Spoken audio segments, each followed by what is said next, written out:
Empat yang kita sebut malam ni. Yang pertama, pegang batu, hempuk ke muka, pecah. Pecah batu, pecah muka. Waktu kawan ni duk kutip batu ni, muka tu sedang bergabung balik. Lalu dia hempap lagi. Nabi tanya, dosa apa ni? Malaikat kata nanti, kita tengok yang lain dulu.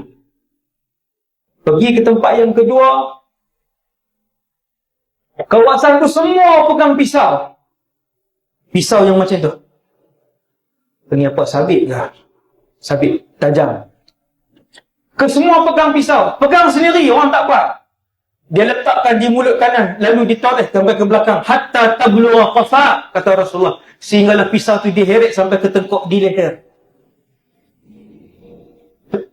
Terburai mulutnya sebelah kanan ni. Dia pegang pisau tu, dia heret ke belakang ni. Kemudian terburai. Kemudian bercantum semula. Kemudian dia letak lagi diri ke belakang. Diheret pisau tu ke belakang sampai mencecah lehernya. Nabi kata, apa yang mereka lakukan? Dosa yang mereka buat. Malaikat Jibril, Mikail kata, kita tengok yang ni. Nabi kata, aku pergi ke tempat ketiga di sebuah sungai. Hadisnya hadis sahih. Sungai itu kesemuanya darah. Ini bukan siksaan dan neraka, tuan-tuan. Hadis ini hadis sahih. Dan siksaan ini kesemuanya di alam barzakh. Sungai itu sungai darah. Ramai orang berenang. Setiap kali mereka letih, mereka nak kembali ke tebing. Setiap kali mereka sampai ke tebing, ada orang yang pegang batu besar, lemparkan batu besar tu, kena tepat pada mulut mereka, lalu terbelah mulut mereka, lalu tenggelam mereka. Kemudian berenang lagi, kemudian datang lagi ke tebing, dibaling lagi batu, tepat kepada mulut mereka. Nabi tanya, apa yang mereka ni buat? Ada lagi satu, ya Rasulullah. Satu lagi contoh. Last ni, habis. Yang keempat, Nabi pergi satu tempat. Kalau tuan-tuan pernah pergi Mekah, tuan-tuan tengok tempat yang orang bakar roti. Dia bentuk macam ni. Atas tempat keluar asap.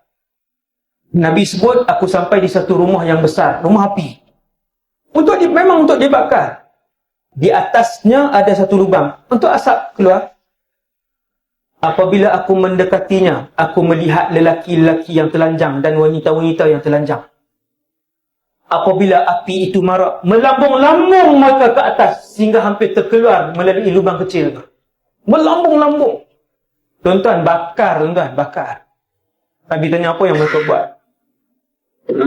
Malaikat Jibril ni, Mikail kata, wahai Muhammad, yang kamu tengok, yang menghempaskan batu sehingga pecah kepala tadi ialah mereka yang didatangkan Al-Quran, tetapi mereka tidak mengamalkannya. Ini bahaya. Allahu Akbar. Dia tak amal. Allah bagi ilmu agama kepada dia, dia tidak amal. Inna lillahi wa inna ilaihi raji'un.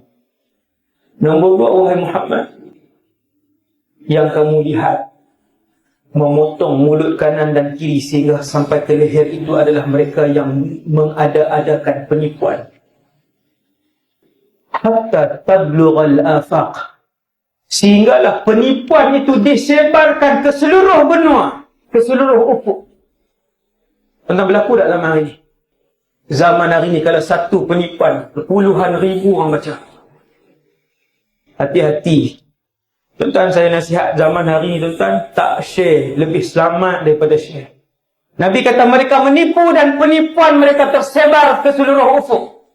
Ini zaman ni, pegang pisau sampai kiamat, potong sampai ke sini, potong.